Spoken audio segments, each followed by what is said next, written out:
These guys, the brothers, they certainly fulfilled their mission, didn't they?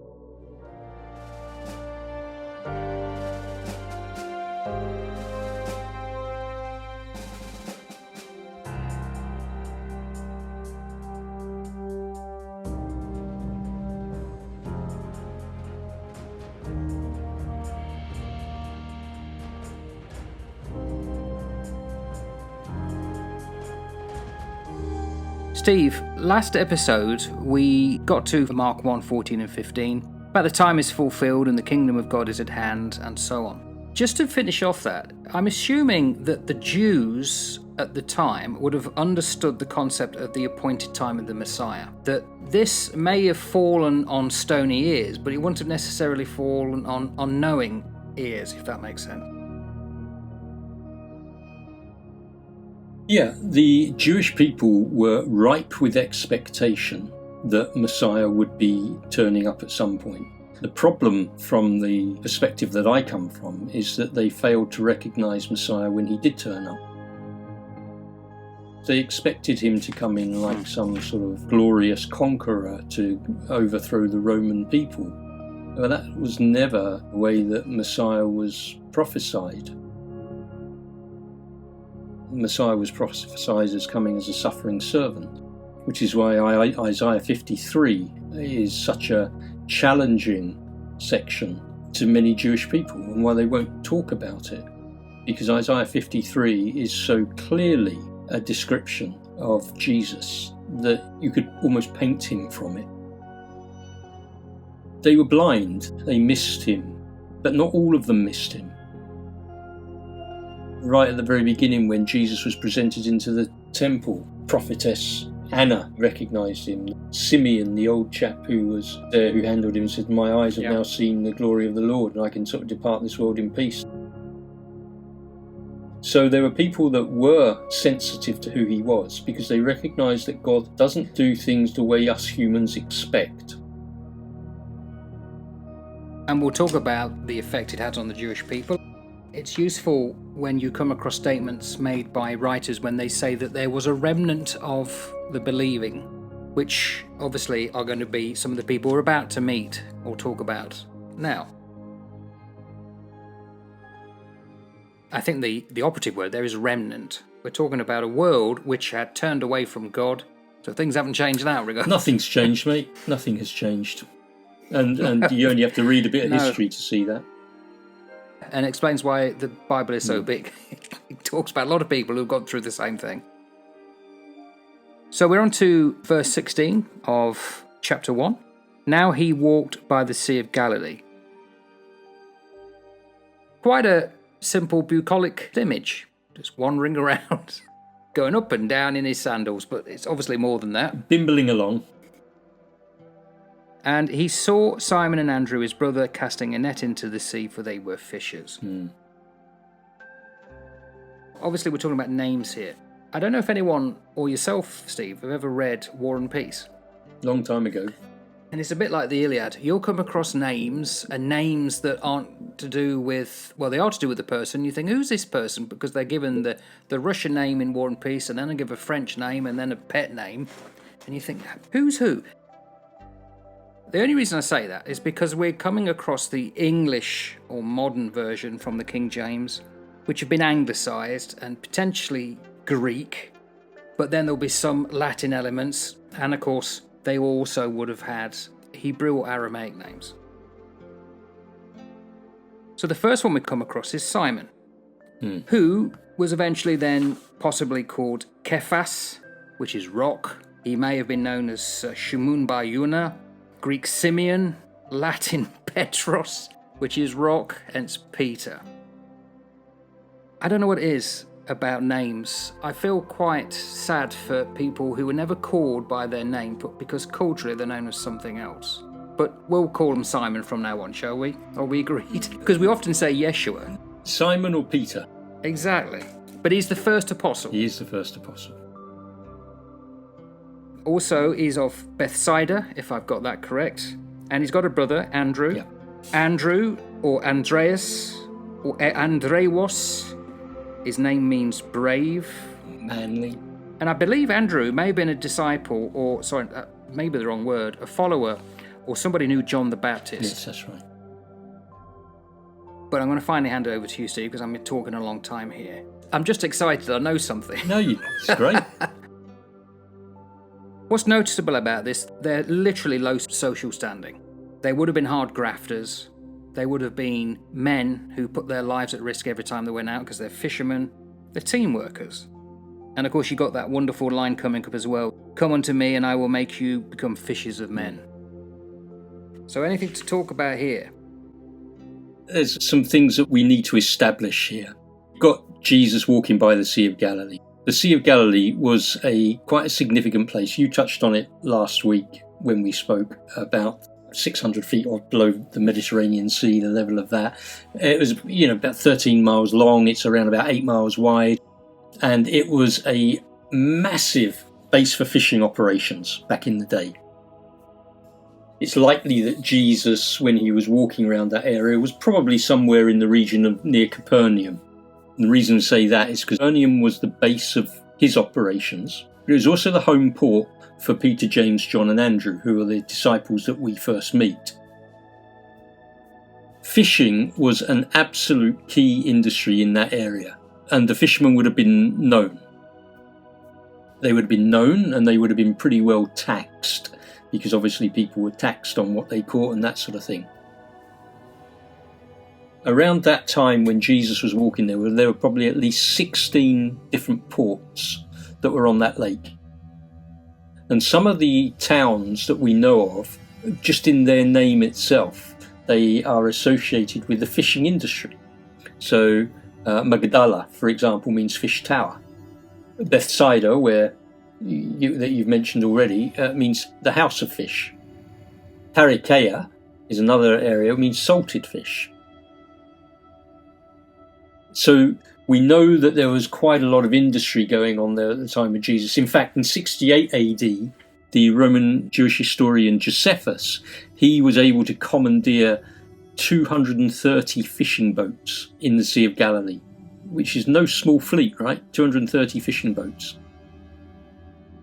The picture that we seem to have, I think, in many Christians' minds is that this was just a couple of brothers out there on the sea doing their bit. This was a thriving industry that was going on there. It was the area for the main fish trade. The fish trade from there went to Alexandria in Egypt. It went to Antioch in Syria. The way that you've described both Simon and Andrew as being sort of hard-working, down-to-earth men would have been, I think, absolutely right. We have Jesus coming along here and he sees Simon and Andrew who are fishermen, and by the very fact that they're fishermen, that tells us something as well. It tells us that they weren't people who were students of Torah being selected to follow a rabbi, but they've gone to work in the family trade. So these weren't the academic elites. This wasn't Harvard. These weren't the Harvard candidates. These weren't the Oxbridge candidates. These were the working class, blue collar, and while they may be very successful financially in the family trade, they certainly were not the people that a rabbi would have called. The other thing that we often have in our head is the age of these people. Yeah, I remember you talking about this. Yeah. And absolutely, I was gobsmacked. So when you look at Jesus' disciples, looking at the way Scripture is written, the only two people that would appear to be over the age of 20 are Peter and Jesus himself. It seems to me that all the rest were in their teens. And the reason I say that is because in Matthew 17:24 to 27, when they were up in Capernaum, the collectors of the temple tax come to them and say to Peter, doesn't your teacher not pay the tax? So he says, yeah. And then when he comes into the house, which I'm presuming is either Jesus' house or Peter's house, he speaks to him saying, what do you think? Who do the kings of the earth take toll or tax? And then Jesus then goes on and says, let's not give them any offence. Off you go, Simon. Cast a hook, Take the first fish that comes out, and in it, open your mouth, you're going to find a shekel. Take that and give it to them for me and for yourself. Now, the temple tax refers to the half shekel which was paid annually to support the temple, and it was for male Jews over the age of 20. None of the other disciples have to pay the temple tax, only Jesus and Peter. Which suggests to me that the other disciples were teens. They are not old men, they are youngsters, which is amazing. Which, if you understand the role throughout history of men of a certain age being quite volatile and rambunctious, probably explains the Sons of Thunder, which James and John, and that they were always questioning. I mean, I've taken young men out on school trips, and you've got to keep a close eye on these fellas because they're immature. Their brains haven't yet become adult, well, certainly until the age of 25, it's thought. And you mix it with the fact that these guys are drinking wine throughout the day, it's going to have an effect. You're right. We need to cut people a bit of slack. If I think back to how I was as a young man from sort of 16 to 20, I was probably a little bit wilder than I was from 20 to 25, though probably not by much. And then from 25 to 35, I was probably a little bit less wild. From 35 to 40, I'd calmed down and I'd started to grow up. Maybe once I got to 40, then I had my sort of epiphany moment, I suppose. You were that young? Yeah, that young. We should bear in mind their responses to things, as you have pointed out, as we would look at a young person of that age. Young people, they're quick to fire up, they're quick to react, they're quick to say things, they're quick to do things, they're quick to regret things that they've done, and they're quick to be emotional. And when you read the scriptures with those glasses on, recognising that these people were youngsters, you can go, yeah, gosh, yeah, I can understand why they did that. I understand why they ran away. I understand why they got grumpy. I understand why they wanted to call hellfire and brimstone down. It's an important sort of introduction, Peter and Andrew. This is the first introduction to the disciples. So it starts to set a pattern for us throughout the Gospels. Because the 12 disciples are always formed up in 3 different groups. Group 1 is always headed by Peter, Andrew, James and John. Always. That's group 1. And then you've got like a super inner circle who are present at every major event of Jesus' ministry, which is just Peter, James and John. And Andrew's sort of almost the shadow man. But group 1 is always Peter, Andrew, James and John. And these are the first ones that we get introduced to by Mark. Group 2 is Philip, Bartholomew, Matthew and Thomas, who also play a reasonable role, but they're lesser in profile. And then you get group 3, which is James the son of Alphaeus, Thaddeus, Simon, Judas Iscariot and Judas the son of James. And group 3, obviously, they play a much less of an important role, with the exception perhaps of Judas Iscariot, who has a very significant part to play later on. But that's the way that we're sort of introduced to the first 4 disciples. That's the way that the patterning works out through scriptures, through the gospel writers. That's the way that they sit. Go back to what you were talking about earlier about the impetuousness of youngsters. They're also the ones willing to change. When you're a young man like we were in the Navy and you look ahead and you think, oh, I can make the world this way, and all these old fuddy-duddies, they don't want to change things and I'm going to change it. And I think there is a significance there as well. Is there also a significance in the numbers? Which numbers are you talking about? The number of apostles. Yeah, there's bound to be. There'll be significance in the numbers of the 4s, that they're broken up into 4s, the fact that the 4s are broken up into 3 groups, the fact that there's 12 disciples. So yes, so there's going to be significance across all of those numbers. 4s, 3s, 12. Because there's 12 tribes of 12 Israel. 12 tribes of Israel, yep. The whole thing is rich with symbolic imagery and symbolic meaning. Just 2 more points about Simon and about Andrew. So we know that Simon Peter was married. So Luke 4:38 tells us that he was a married guy. We also know that his wife went out on ministry with him. The Apostle Paul tells us that in his writing to the Corinthians church. And we know from Matthew, the Gospel of Matthew, that he is noted as the first of the disciples. Now that first is not necessarily the first as in number one, i.e. numero uno, but it's a Greek word protos, meaning the chief, the leader. So he is identified as the leader of the disciples. So that's Simon Peter. Outside of Jesus in the Gospels, Peter is mentioned most, he spoke the most, he's rebuked the most, he's confessed the most, he's the most praised, he's the most blessed, and yet he's the only one that Jesus says, "Get behind me, Satan."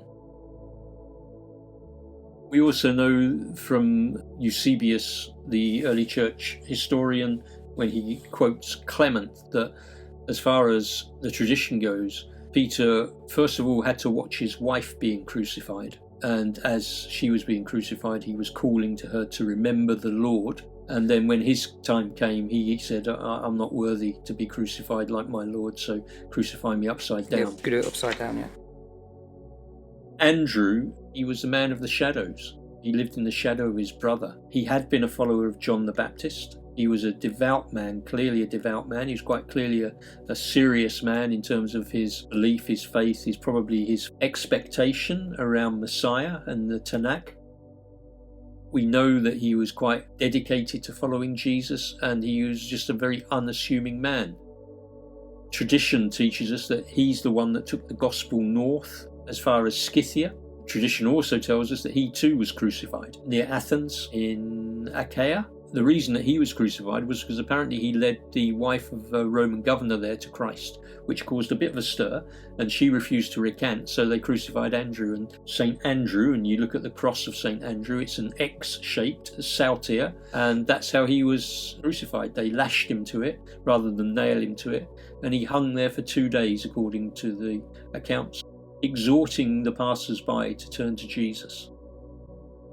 These guys, the brothers, they certainly fulfilled their mission, didn't they?